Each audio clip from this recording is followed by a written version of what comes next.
condominium disclosures. Here at PRMG, we actually have our lender custom form. So we have taken the 8-page form and we have condensed it into a 3-page form, which is amazing and awesome.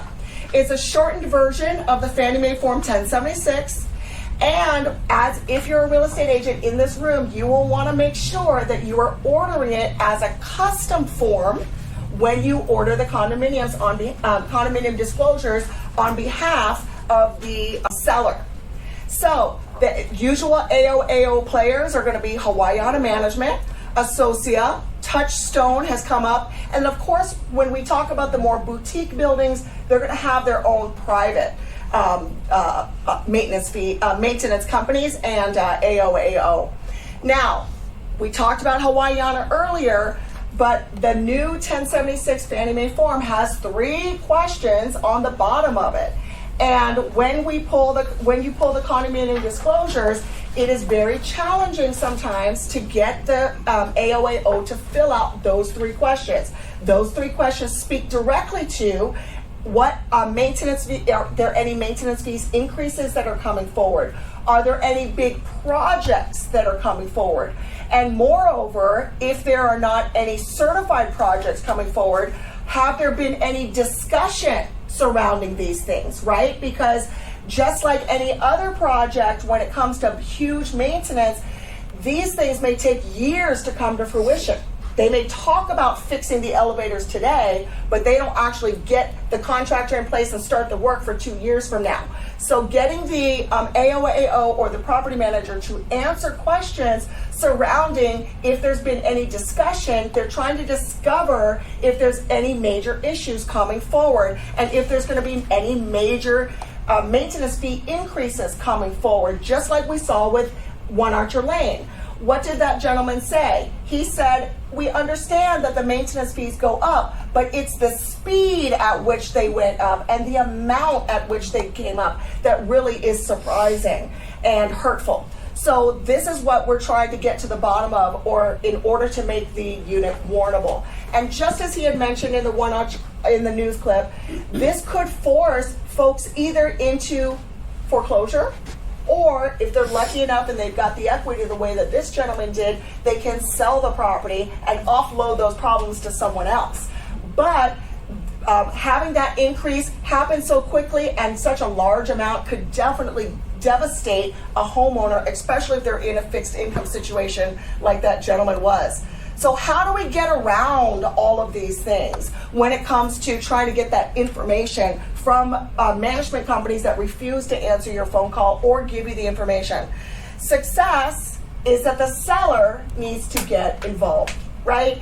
It is not a lender problem. It is not a buyer's problem. It's the seller's unit. He is selling it to someone else. So he needs to make sure that he is involved in his sale. And if there is an underlying issue that may stop that sale or cause difficulty to that sale, he needs to get involved, or she needs to get involved and help out their agents and help out their buyers. And they can do that by asking the president of the board in order to fill out the forms. So when we order the disclosures from Hawaiiana, and we ask them to fill out those specific questions surrounding the maintenance, they will actually shoot us back a letter that says, we refuse, we will not do it. You're on your own, good luck, okay? And so what we have done at PRMG is we're very successful having the seller reach out to the board, generally the president of the board, and we will take an email from that gentleman in order to solve for that. Or have the seller call the property manager directly if they've got a relationship there, and they can leverage that in order to get the answers that they need so that we can complete the review to hopefully make that condominium warrantable. So, go ahead. It said at the beginning that it's good for a year. Mm-hmm. Well, so is that in case it's resold, like somebody's resold? I don't understand the year, because if, say, I bought it and it closed, then you're out of the picture, right? Mm-hmm. So what's the year? How does that affect?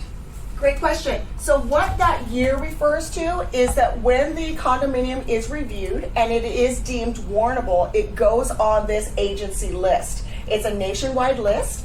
credentials are issued, and for 1 year, any lender can go in and check if that is a warrantable condo.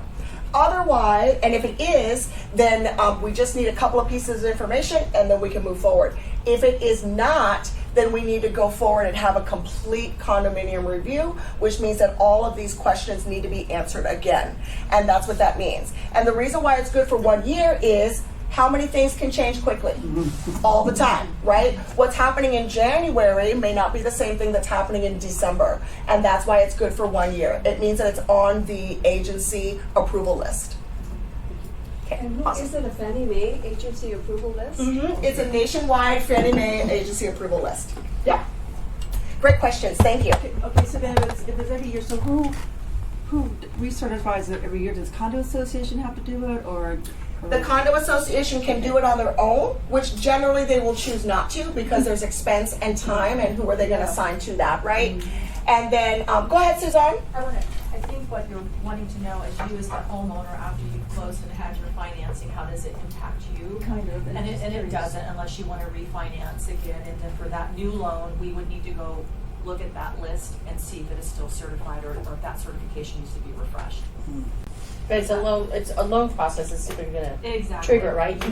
You get a loan, they review it, they get the form filled out, and once it's gone through that approval, it goes into their database. Okay. Correct. So if your property is free and clear, it would not bother you.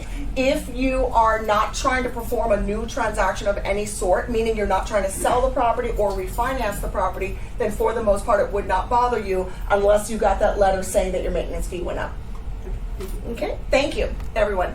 All right, so when we are ordering the condominium disclosures, you want to choose, and this is an example of condo certs, so everyone that has been on these sites, you know that there are choices that you can make when you're ordering the condominium disclosures. You will want to order the lender-specific form, which includes the lender-specific form, the standard lender questionnaire, the governing documents, and all of the other items on this next screen, which is it allows you to have this drop down where you can choose the PRMG full condo review questionnaire, and then along with all of that, we will get the budget, the reserves, all of the things that we need in order to order that review for you if the building is not already on the approved list.